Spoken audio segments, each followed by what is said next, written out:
Hey everyone. In this episode, Sarah Zahavi and I discuss the real problem behind grade inflation. Administrators won't acknowledge that students can't do the work. This is from the Chronicle of Higher Education by Bethany McMurdy, written in March of 2026. We reference a bunch of other articles in the episode as well. All of those are linked in the show notes, and I hope you enjoy the conversation.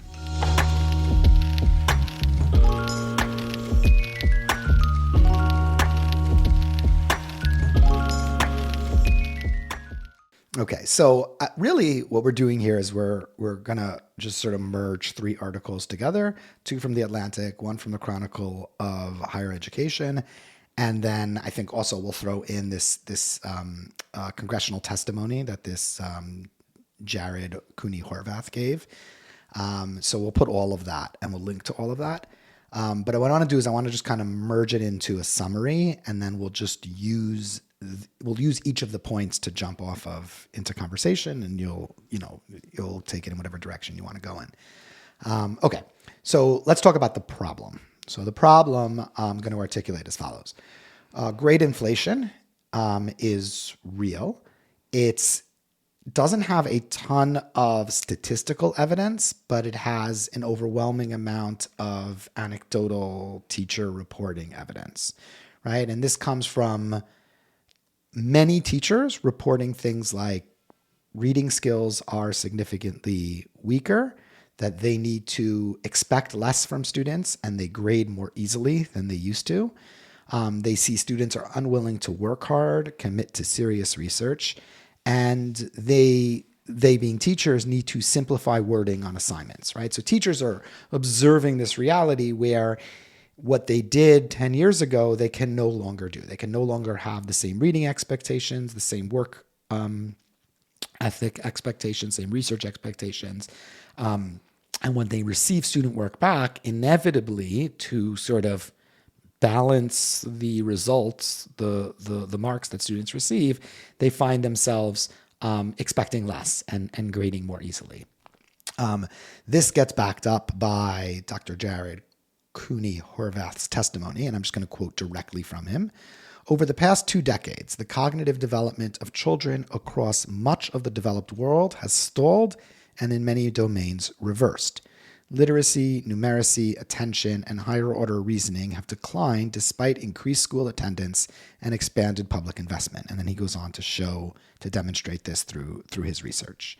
And then, of course, you have the reality that there's just inflation in higher education in general, meaning more students are graduating, more students are receiving degrees, right?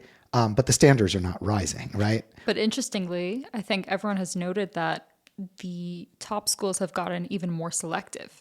So you would think that standards would actually be going up because Harvard is taking in 3% of applicants now. Right. So how much of this is, though, true at Harvard and, the most elite universities? Like, is it the same? So The Atlantic in November 2024 actually says that 79% of Harvard grades were at an A range when they were talking about the grade inflation. So I imagine that this is probably a broad problem across all higher education. Mind you, I think the shine on some of the Ivy Leagues has kind of come off, especially in the past 3 years. Yeah. Between COVID, between October 7th, and then now with these 2 articles, the one that we discussed in our last podcast, Right. and then the other one that I sent you more recently about the Mellon Foundation and their hand in the entire humanities crisis. So it would take, 10, 20 years to see if there really is a larger sentiment shift about the Ivy League. So I'm curious because I feel like in Toronto, I have no view on this because, our students are just not, we have a different structure here where, elite programs within public universities are what everyone wants, right? Public health or engineering or whatever it is. Whereas when I was at Ramal's in New York, like the Ivy Leagues were everything. So like I've been curious, and I haven't asked my colleagues there about this, but I will hopefully if I remember. Like, I'm curious if October 7th has actually impacted like how many Ramah students, right, or how many SAR students, or any of these, sort of half Jewish day school, half elite prep schools, how much they're seeing an impact in the desire to attend Ivy League schools. You would think that YU would have made a really big circus about like really increased enrollment or, other signs of that. YU said they had a huge increase in applicants, but my understanding, and I don't, I just know this through the grapevine, my understanding was that didn't actually result in increased enrollment, that there was just a visceral sort of oh, I'm going to apply to YU. One thing we're seeing, which I assume is happening for high school grads in the States also, is we're seeing a lot more kids staying in Israel. Either stalling, right? So either more Shana Bet, Shana Gimel type of thing, or I'm just going to do IDC, or I'm going to stay and do university here. I'm going to go to the army. And, there's a larger percentage of our graduates, and we already had a pretty good percentage, but there's a larger percentage doing that, and a larger percentage of our female graduates, I think more than ever. Maybe you could argue the boys is more or less the same. But the Ulpanat graduates that are staying are much higher than, and going to the army as well. And I think we're seeing a lot more of those, yeah. which is if we say it's a 100% increase, it's up from 1 to 2, but right. But that's still significant. But I could say a handful every year, right, of girls are staying. That never happened before. There was already a trend that more girls wanted to go to Stern, and part of that is just getting out of Toronto and wanting to date out of Toronto. I think it's probably the most expeditious, and the smoothest way of doing things, I think. Between that or instant aliyah and getting into a young Zionist Dati community in Israel, I think that would probably be the best way. That's always the advice, right? If you're going to go early, because you just the obstacles only build with time. Yeah. We'll see. Okay, so the problem of grade inflation, really, as it's presented in these articles, and I think appropriately, is really a problem of skill decline, right? That grades are being inflated because the skills of students are declining, and teachers are essentially masking, right?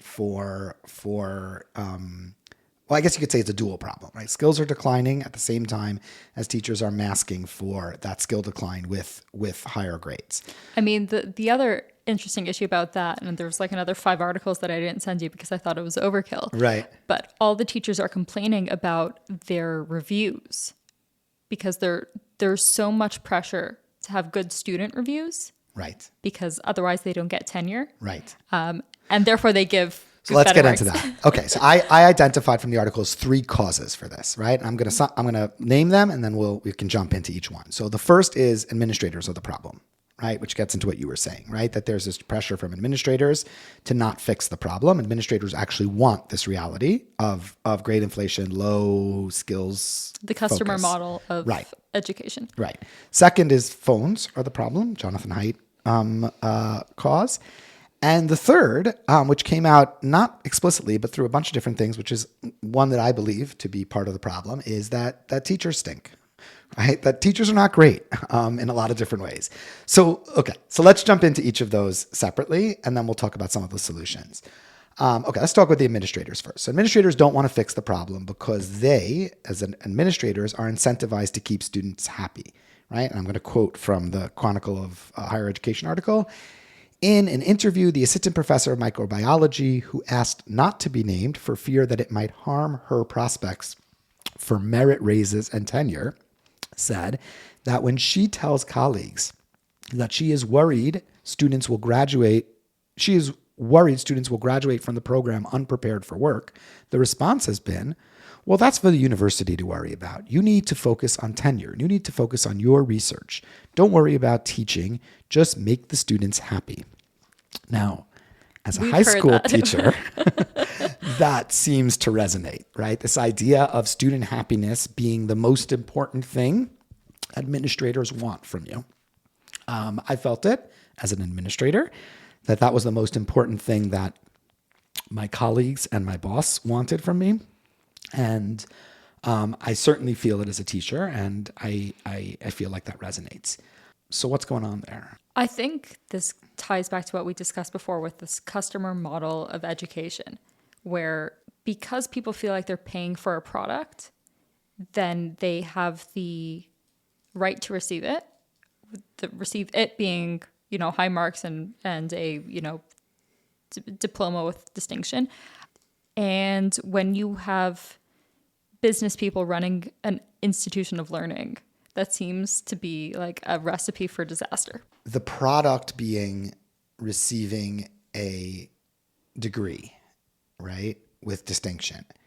Now, that's notable because the product isn't actually getting a good education, as in having certain skills, right? And I think it seems to me there's a gap in perception between parents who believe that education is just some sort of stop along the way where you get a stamp, right, of accomplishment. And then that stamp just, gives you the keys to, access the next stage of your economic journey, right? To teachers who see education as actually something formative, right? So the analogy would be as if you had an athlete, a young athlete who's, wants to train to be in the Olympics, right? And the approach that parents took was you don't actually have to practice these skills, right? You just need to go to this training place and they just need to give you a certificate that you've received the skills, right? That would be absolutely nuts, right? Because you were in the end competing against people who have the skills. And if you haven't practiced them, then you won't be able to effectively compete. And I think that teachers tend to see the world that way, that what we're doing is similar to what coaches in an athletic setting are doing. We're actually preparing young people with these skills that they need. But I think what we encounter is that parents don't necessarily see it that way, that they seem to think that the skills are really not relevant to the world. Whatever real skills they're going to need, they'll learn in life, they'll learn from home, they'll learn from the street. School isn't really giving them important skills for life, but we live in this system where they have to get stamped, they have to get their passport stamped in order to move on. I would differentiate between two kinds of teachers even, because I think there are the skills focused teachers, and I think those are like the math and science kinds of people where they say, okay, you need to know this because you are going to use it at some point later in your life. And that's very much okay, you need to achieve these certain things and know these certain things. Right. And then I think there's another kind of teacher that just believes in this principle of being educated, of just, it's not that you will be using these skills later on in life. Like you can leave high school and never read a book for the rest of your life, but it's important that you have taken in something that is bigger than yourself. Right. So that's an elitist framing though, right? And I think that there's big pushback on that, right? In society in general. I mean, you don't have to look further than President Trump to understand that there's just a pushback on elitism in general, on that language, on, this idea that that an educated person has read Shakespeare, right? Like that. I don't think that resonates beyond a certain sort of, small subset of the population. Yes. And I do think that that's a problem. Why? Because I think the key, I agree. Well, I sort of agree. I don't fully agree. Because I think in order to make that argument, you have to articulate why should 90% of the population be educated in this way? Has that ever really been the case? Has it ever been the case that most people, right, even successful people, right, because most people who are successful for all sorts of reasons that have nothing to do with academics, right, business and business owners and, all sorts of tradespeople, all sorts of different people can find success in different ways, right? So has it ever been the case that you need to be educated to actually be successful? No, but I'm not making a link between education and success. Okay. Right? It's just the state of being educated is something desirable. Mm-hmm. I wrote down over here when I finished reading the article in The Atlantic about the university students who aren't reading anymore. Right. Well, what's the case for reading books? If you go and you sit down with a student and you say, you need to read books, it is a good thing to read books, and they ask you why. What do you say to that? Right? So what's if you have to argue with a student, you need to read a book. Right. What's the value of reading? Right. So my argument would be that the value of there are two primary things. Number one is a skills thing, right? Which I think is at the core of all of this, right? And that is that there's just a skill in being able to think critically about a set of information that you've been presented with, a protracted set of information that you've been presented with. And reading is the best medium to think critically because you can break down an idea by looking at, by reading through the whole text and then looking at sections of the text in a very efficient way. You can't do that with a video, right? Or an audio recording. You can get the general idea of what and I'm dyslexic. I use audiobooks all the time, so it's nothing against that. But it's hard to analyze ideas in a serious way unless you're seeing them in writing. And in fact, often what will happen is if I'm listening to an audiobook that I then want to dive into, I actually get the printed copy of it in order to dive into it and break it apart, right? So that's one. That's I would say critical thinking and analysis. And then you can go into synthesis and evaluation and other higher order thinking skills, right? So that's argument number one for reading. Argument number two for reading, and this I would say is maybe even an argument for reading specific texts like Shakespeare, fill in the blank, whatever other text you value, is that there is a certain presentation of the human condition that binds us together as a society in terms of how we value situations, right? So, reading great works of literature, let's say like Dostoevsky, or like Shakespeare, gives you a foundation for seeing a Western, I hate this word, but Judeo-Christian, kind of framework of society that creates coherence to your world vision, right? And you could even be much more mundane about it, like romance and how you engage in romantic gestures and the banter that exists between romantic partners in a society, like all of those things that come that we sort of become the kind of operating features of our society. They come through a shared core of literature, right, of stories that we've read. There, I actually don't think you need the text as much. Like you could probably get those through other medium of stories. But there's beauty in the writing and so on. So that would be my argument. So I agree with both to a certain degree, but I think there's something more fundamental because even if Crime and Punishment or, Dostoevsky or any of the great classics disappear off the face of the earth, right, and we don't have that Western cultural canon, there is still value to reading because I think it is a mark of this is going to sound very elitist, but like an elevated being who So I'm going to push you though. What does that mean to you? When you say elevated being, what does it mean? As you noted before, reading requires more of your brain, which means that even if you are taking 2 hours on a Shabbat afternoon to read a romance novel, right? For 2 hours, you have engaged your brain in some sort of mental exercise, right? And it's not critical thinking and it's not any analytic thinking, but it is exercise for your brain. So your brain has developed different pathways then, right? And it is, it's run its little hamster wheel, which is so much different than if you watch a movie. So just right. The act of reading is going to create a more intelligent person.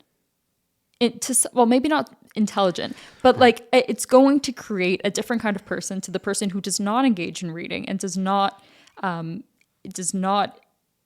spend any time. But isn't that the question, right? What you just hit on, because you said more intelligent, and then you said, well, maybe differently intelligent, right?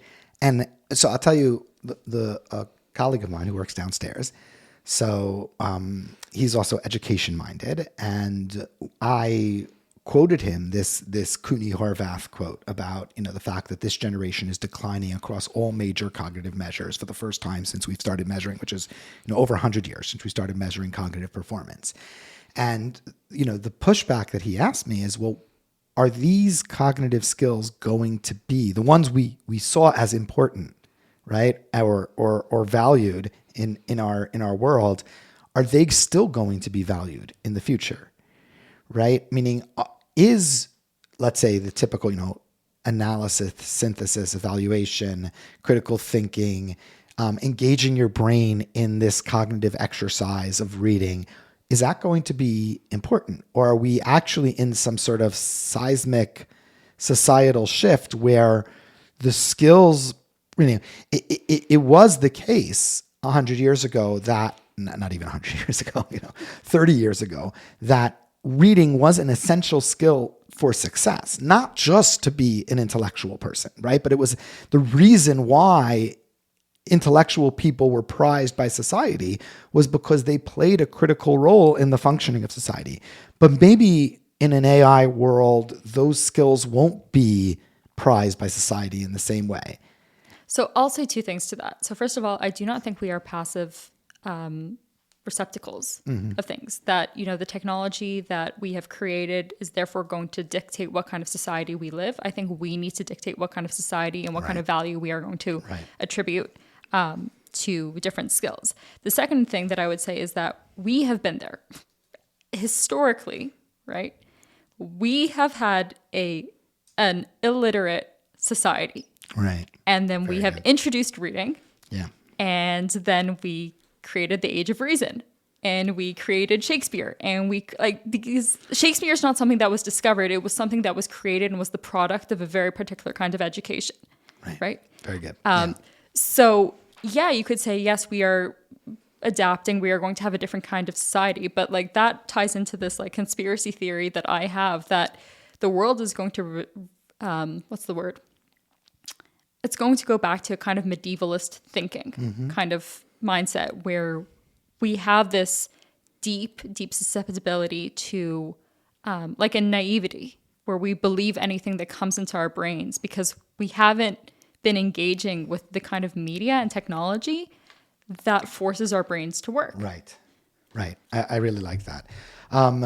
Okay, so if the problem is administrators, and administrators are just proxies for parents, right? Or proxies for stakeholders, right? Because that's what administrators are. They're middlemen between stakeholders and the teachers, right? I mean, if I had my druthers, I'd just get rid of administrators altogether, which I actually think, the reason I think that would be valuable, other than the fact that you could take all that money that's spent on administrators and invest it in teachers, which is where it should be invested because teachers are actually the ones promoting the learning, right? And I don't mean invested in the teachers we have. Sometimes I mean invested in new teachers, which we'll get to.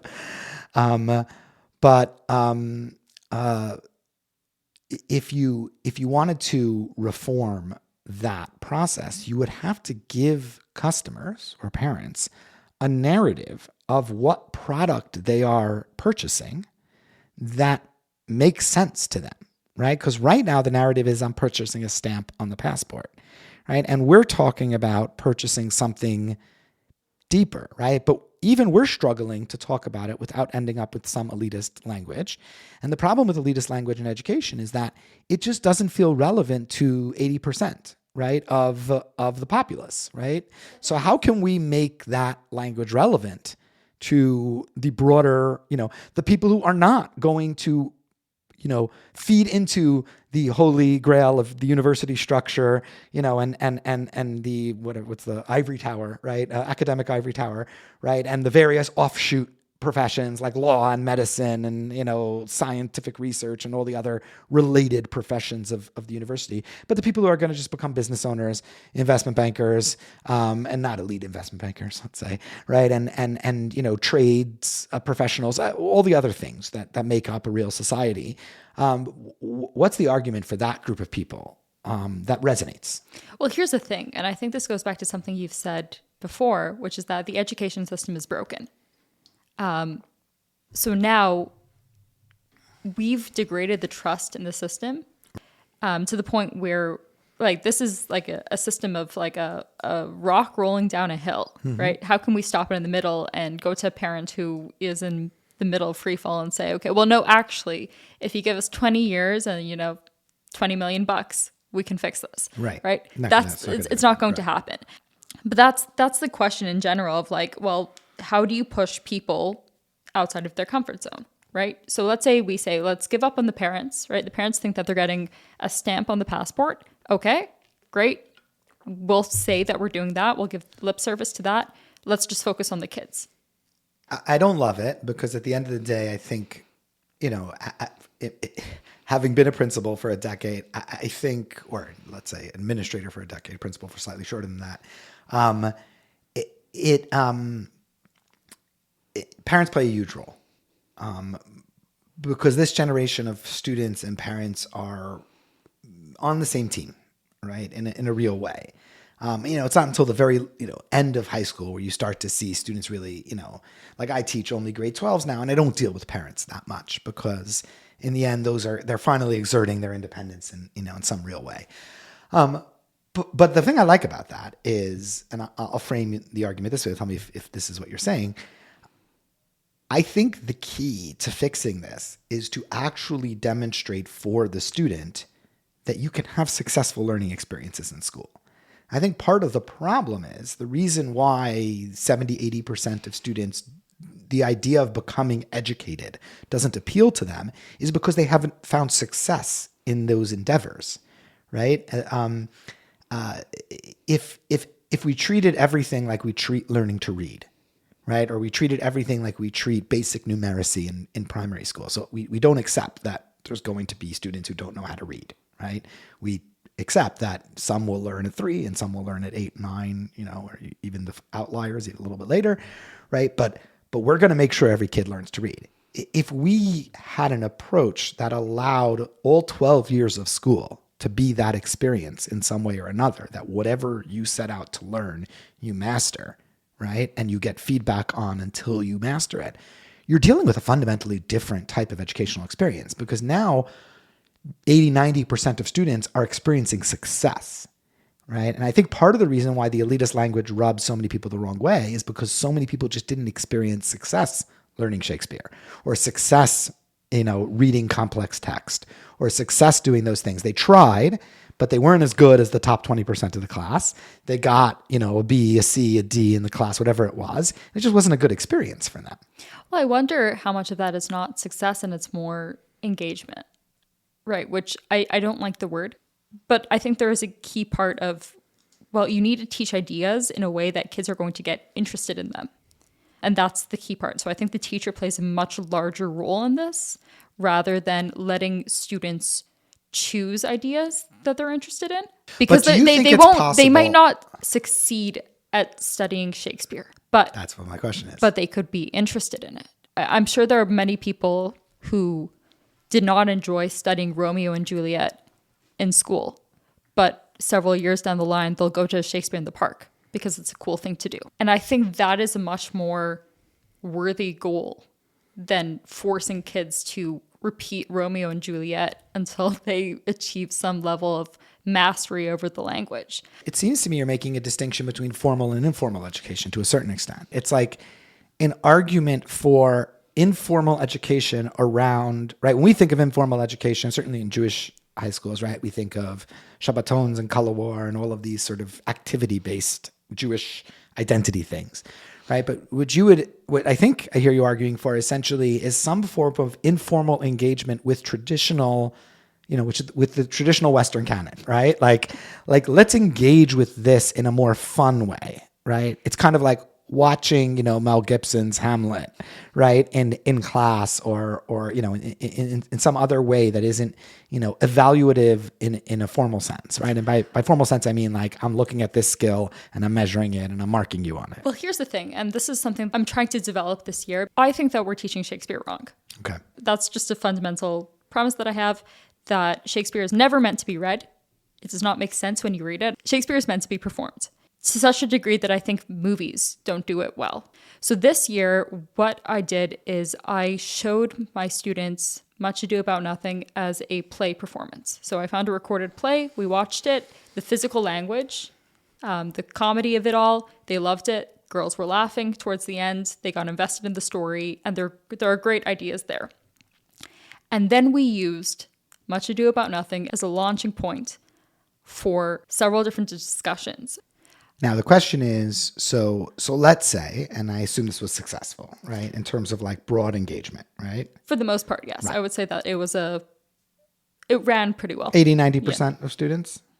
Yeah. I would say. Okay, great. So that's where you got on engagement. Now, did you get the same 80, 90% performing, mastering the skills that you are measuring as part of this structure? So that's my weak point. Right. Right. Assessment's always been my weak point. And I think the question that I come to it as is, in a broken system, does assessment mean anything? Right. Right. And that's what I remember. You wrote that article about why you quit being principal, and I gave you like a bit of grief about your points about test marks, Right. test scores have increased. Right. And I said, but your entire thesis is that the system is broken. So therefore, why does it matter that the test scores are increasing? Because we have a lot of, So my argument is doesn't. So my argument is though, if because getting back to what the core is, if the core is skills are declining, right? And part of the reason why skills are declining is because there's administrator proxy for customer pressure, because at the end of the day, I'm paying money. I don't want my kid to be disappointed, because in the end, this is what you're doing. You're training them on these skills. 20% of kids are mastering the skills. Everyone else is not mastering them. I don't need my kid coming back unhappy because they're not mastering them. Just tell them they're mastering them, even though they're not, and give them the stamp on their passport. What I'm saying is, I would venture that there is a way, right? And again, I'm struggling with this as much as anyone, to enable students not necessarily to master all of the same exact skills in the same exact context, but to enable a system where students can find the skills that they have the most success with, that they're most interested in honing and developing, and then take tasks on that allow them to master demonstrating those skills, right? So I'll give you an example, right? Analysis as a skill, right? Analysis is a skill of being able to take a large set of something, right?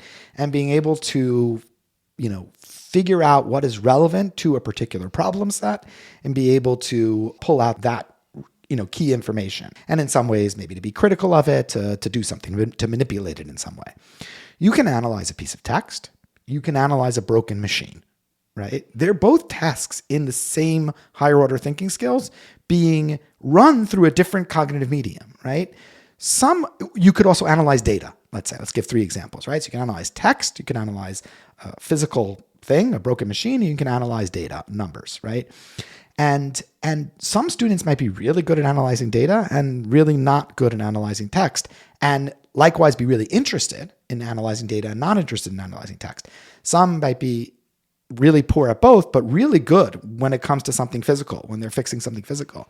To me, an education system that is formal, in other words, it's measuring and assessing real skill and allowing students to master that skill, is going to give the students feedback early enough in their educational journey on which area and skill they want to pursue, right? Which one they have the most success in, which one they have the ability to master.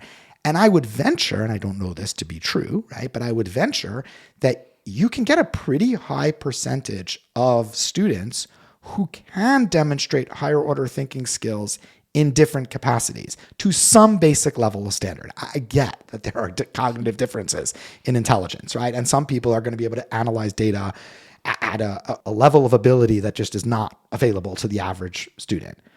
But I do think you could get to some standard, right? And I'll give you an example. The reading example is one, right? We do not accept that there were times where people were illiterate, right? Where people couldn't read. There were times where it was thought of that you could not have a society where everyone would know how to read.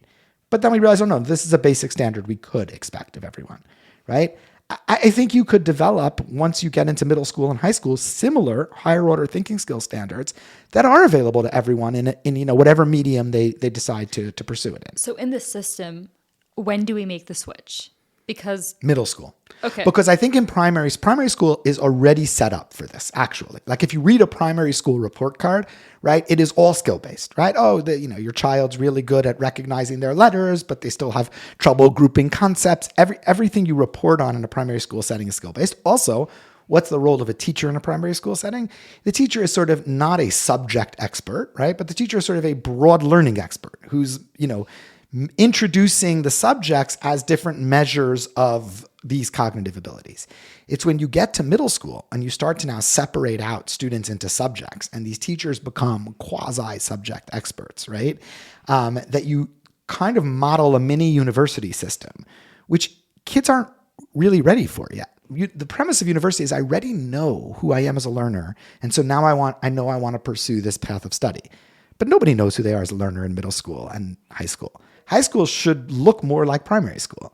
You should have sort of, learning expert teachers who are, broadly knowledgeable in a lot of subjects, which is not so hard, by the way. I mean, you just have to look at high school tutors, right? High school tutors can tutor in science and math and a bunch of different high school subjects.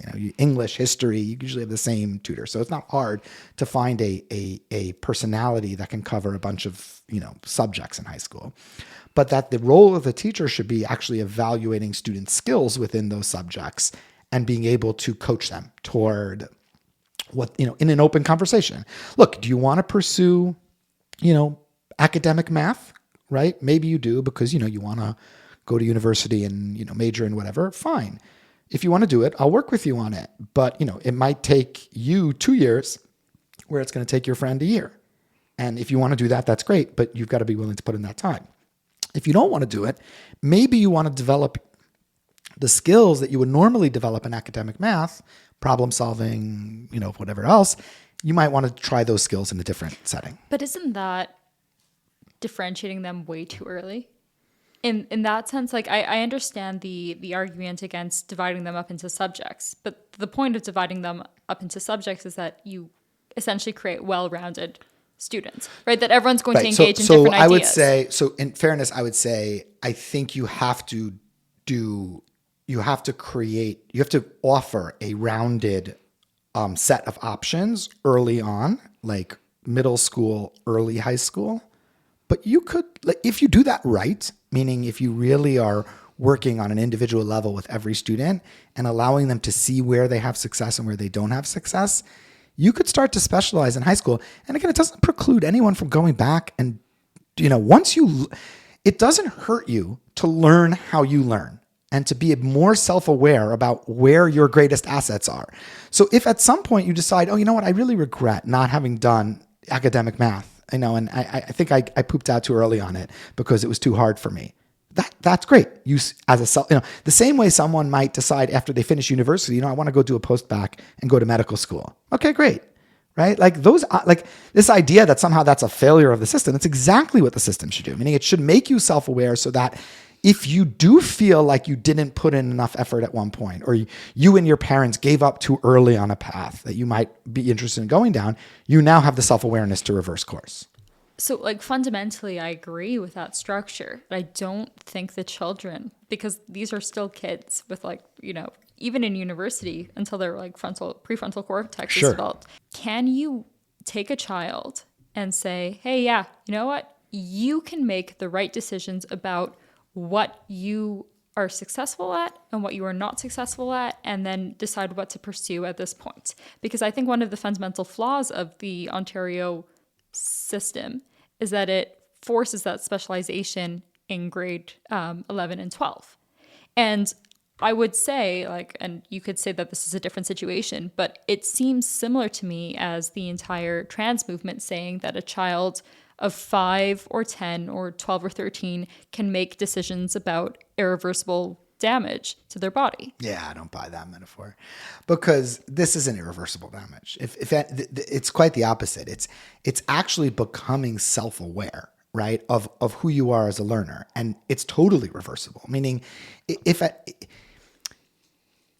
it's like this, right? If at some point you decide that you gave up on a skill too early, right? So let's go back to our sports analogy, right? I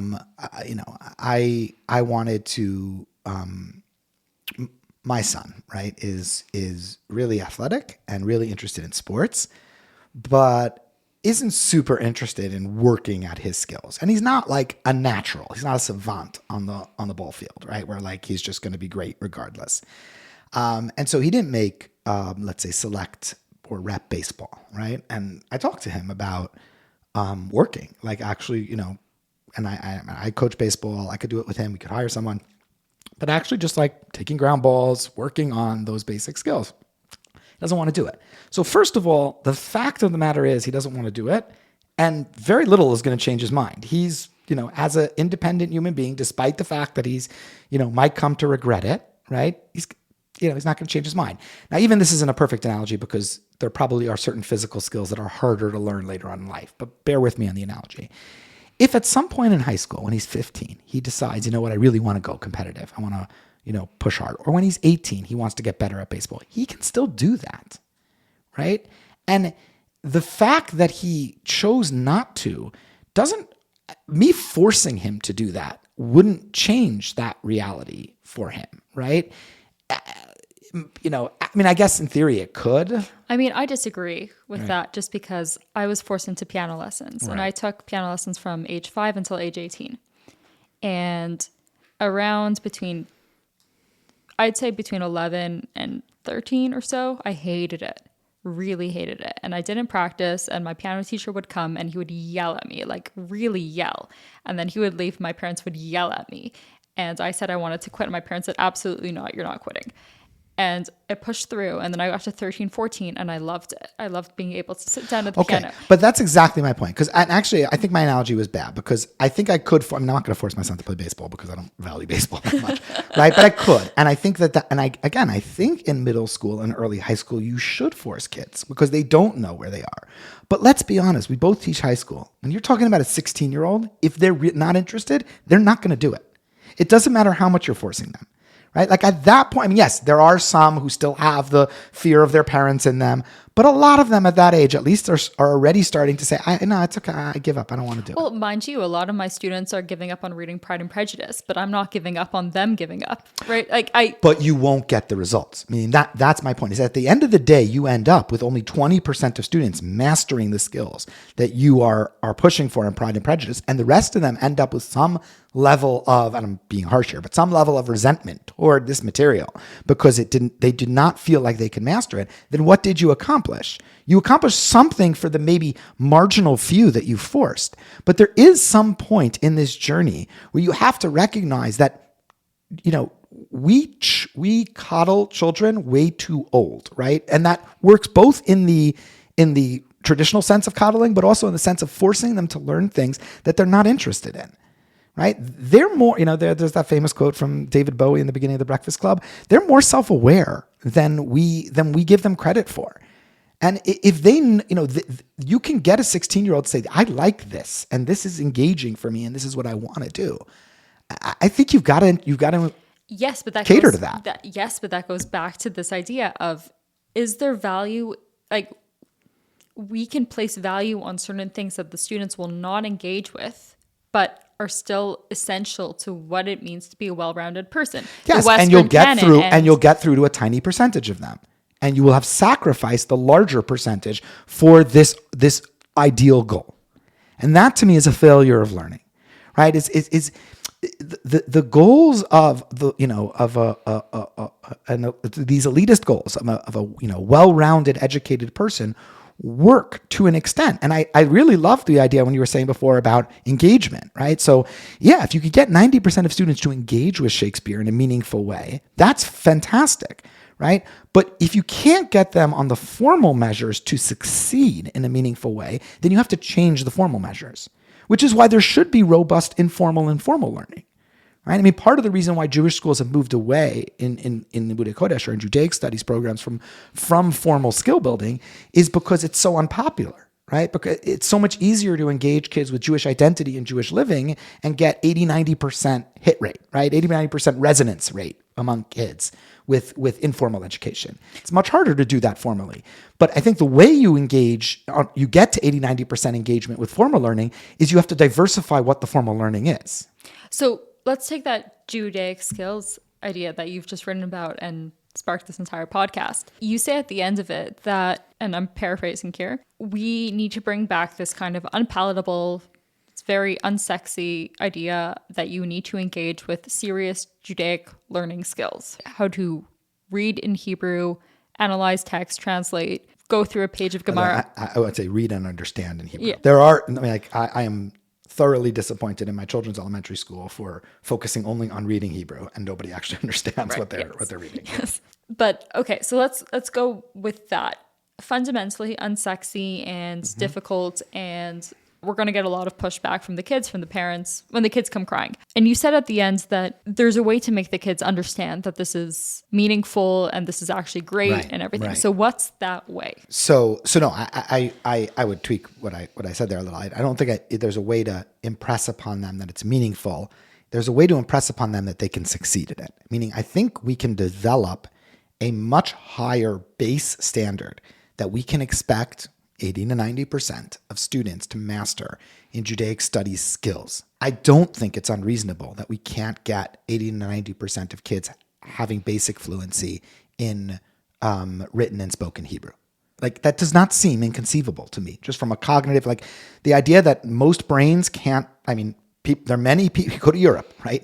Most people in Europe are bilingual in some way or another, right? It's not crazy that we should be developing large cadres of bilingual students, right? It's not crazy that most students should be able to basically navigate a page of Gemara. That doesn't mean that they're diving deep into a sugya and coming up with 15 different chakirot on between the Rambam and Reb Chaim or whatever. Like that's high level skill. But the basic navigating, understanding how the Gemara works, how it flows, how it evolves into halacha, these are basic standards, right? A student can basically navigate their way through Tanakh, through Psukim and Tanakh, and sort of decode their meaning in a basic way. My argument is that you could give 80 to 90% of students success in that, right?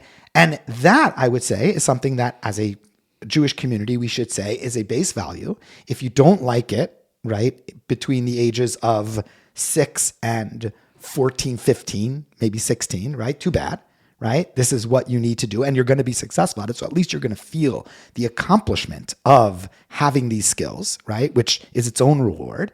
Yeah, at some point, as you get into the higher teenage years, you may decide to not pursue it.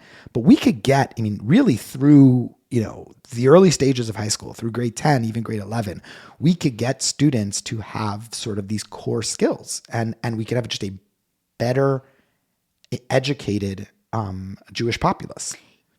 And I agree with that. And I think those skills are essential.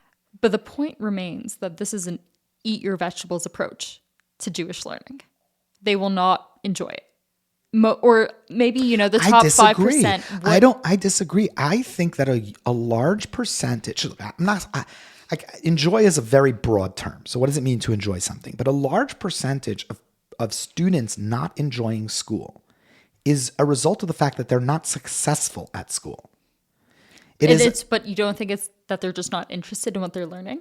I think those two are related to each other. I think you're not interested in what you're learning when it's hard for you to learn it. When you're able to learn something, when you're able to see the results of that effort, again, I don't think you are going to love it necessarily, right? But I think you will see that you can do this. So there is some eat your vegetables to it. I'm not saying that I'm going to get 90% of students to walk in excited to do it. They're children. They do need to be told to eat their vegetables. But it's not that, therefore, they're going to be miserable and unhappy. This idea, going back to what we're talking about, right, that administrators just want kids to be happy because parents just want kids to be happy. Kids can find happiness, right, can find gratification in accomplishing something. But I think right now, when kids are unhappy, they're unhappy because they get poor marks, and that informs how they see themselves. I would say that I think the kids' unhappiness comes not from the poor marks, but I think it's because they see themselves as a cog in a system that's just chugging on, and they don't see... That's all related. But that's the same thing. Why am I a cog in a system? Because my teacher just gave me this mark. I went to my teacher. I said, this isn't fair. I need to... Well, the teacher said, too bad. That's your mark. Right? No, but here's the thing. Like, I think if any of the students or any of the teachers in our school, if a student went up to them and said, hey, can we, renegotiate my mark? Can I do another test or something like that? I would say that maybe I've got a very... You are so wrong. So wrong? So wrong. I could tell you from knowledge. Most teachers would say, that's it. Sorry. Do better on the next test. Maybe the teacher will say, I'll weigh down this test down if you do better on the next test. But most students, the feedback they get is, this is final. This is what you got. Right? And not only that, let's get into the teachers suck argument, because many teachers suck. Like the very few teachers give really meaningful feedback. You're in a teacher's room way more than I am. What's the thing teachers hate doing the most? There's a lot of it. Give me I think some. the teachers hate teaching. Okay. That wouldn't even be my first, because I actually think most teachers go into teaching, the ones who are successful and stay in it, because they have some presence in the classroom. They have some ability to present. And so standing in front of people who are forced to sit and listen to them, like that's a thrill for a lot of teachers. What is it? Everyone hates marking. Marking. Everyone hates marking. Right. Marking's the most important thing you do as a teacher, right? Marking is the actual evaluation of how well you did your job, right? And I think part of the reason why teachers hate marking is because marking reveals to them that for most of the students, they didn't do such a great job. And it's really annoying. And the teachers always project it right back onto the student. Oh, look at this terrible paper, right? Clearly this student didn't do their work or didn't whatever, right? But if the teacher had the professional expectation that was totally different, it wasn't you have to teach this unit in this month before, so you can get to the next unit, so you could do 6 units before June, right? But the teacher had an expectation, your job is to make this student learn, to do everything possible for this student to master this task, right? All of a sudden that shifts the entire arrangement, right? Now all of a sudden the responsibility of the teacher is for the student to learn, and marking and feedback becomes essential. Like, it's not just I mark up your paper and I say wrong, wrong, wrong, but I actually have to tell you why you were wrong. We have to go back and work at this again.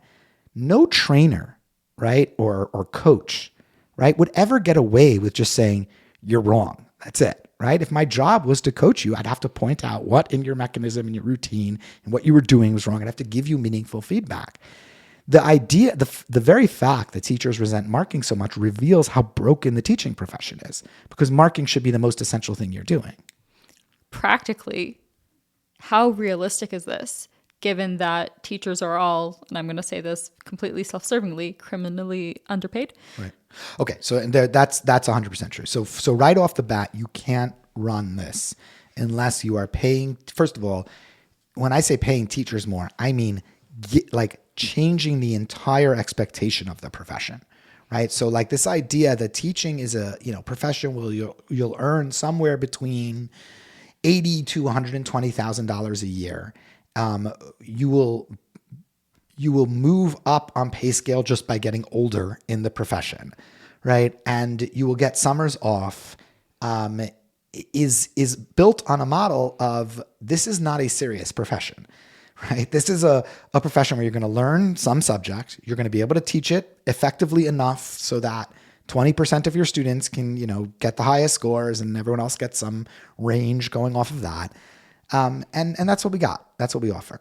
What I'd like to do is, first of all, make this a 12-month-a-year profession. Put a salary range somewhere, let's say in the $150,000 to $200,000 range, right? Expect that teachers will do much more, right? So right now you have some ridiculous percentage of students. I don't know what it is at Bnei Akiva Schools anymore, but let's say 50, 60% of students engage with student support. That shouldn't be the case, right? My sister has research on this that's more meaningful, but it shouldn't be the case that you have that many students. I mean, you should have a small percent, 10% of students should really be engaged with student support, right? Teachers should be doing the rest. Right? And they should be doing the rest because they don't have anything else to do. They don't have administrative tasks to do. They weren't given 10 extra portfolios of work so they could add a little bit onto their salary so they could put food on the table. But their entire job is focused on their students mastering the learning tasks that are in front of them.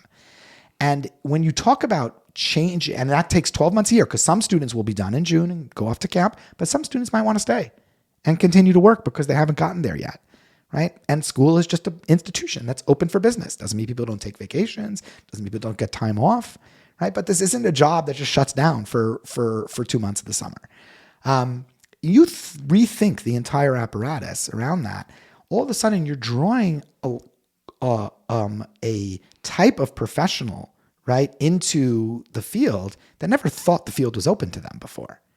So I think you got to rethink the whole thing.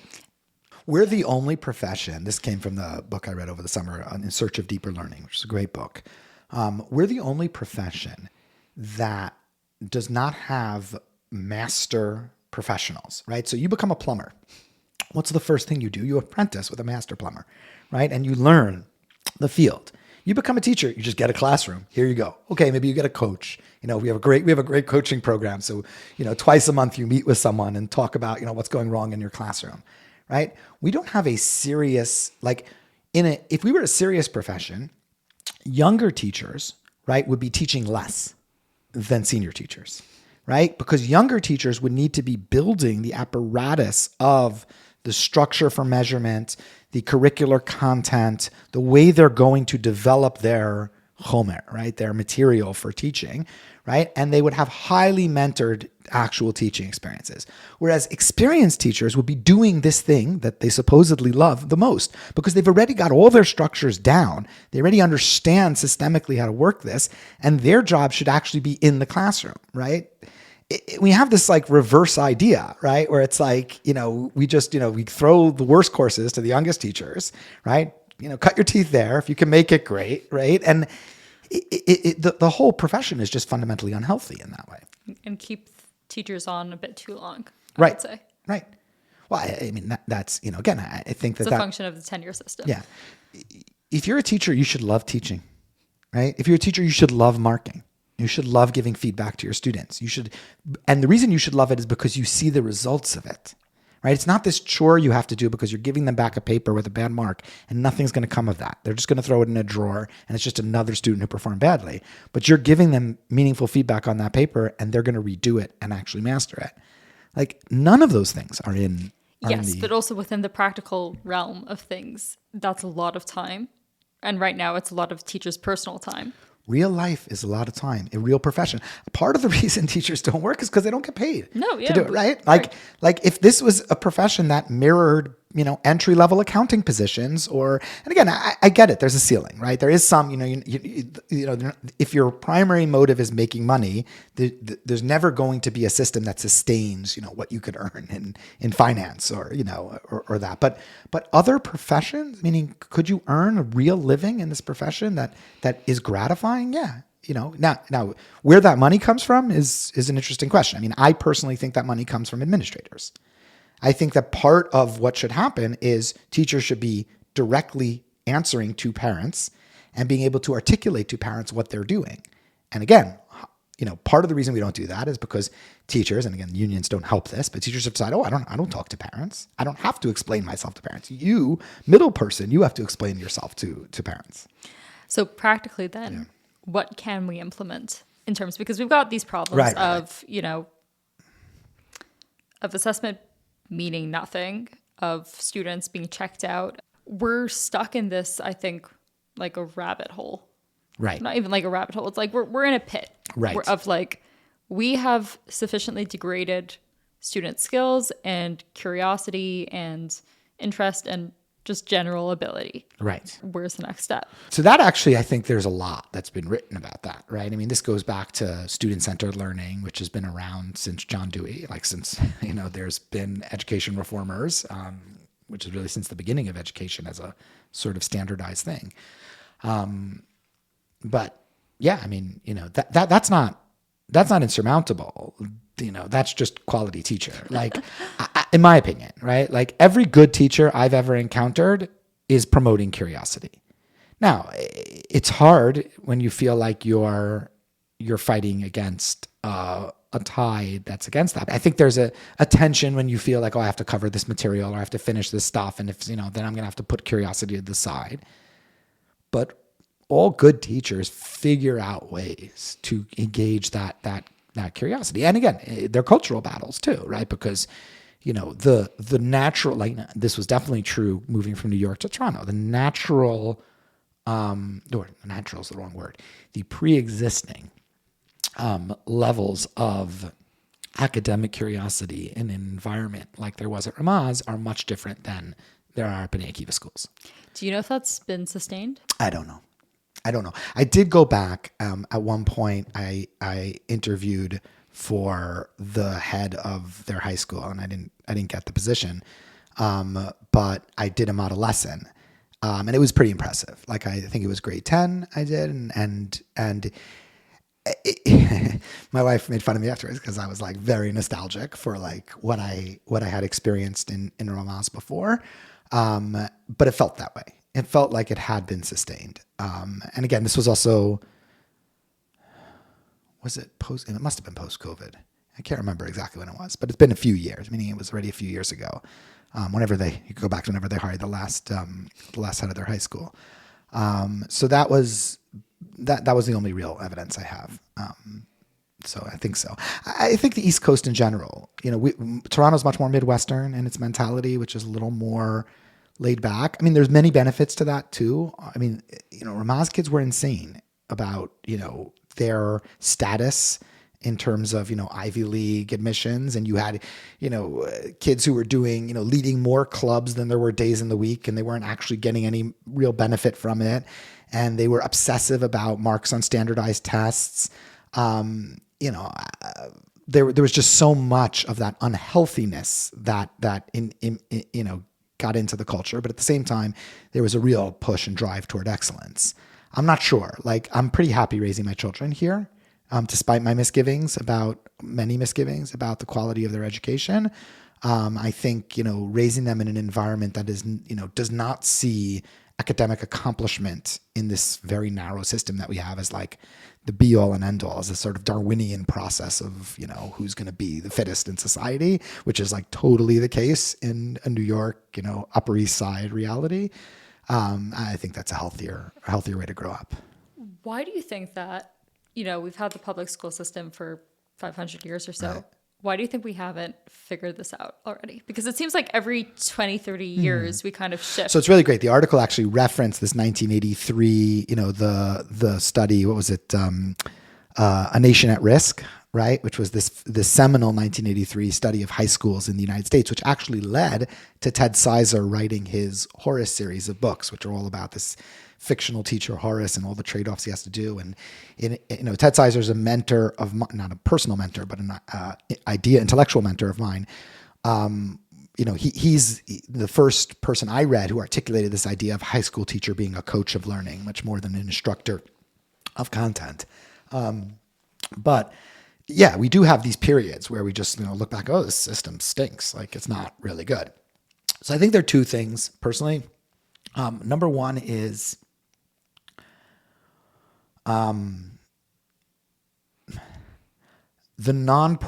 the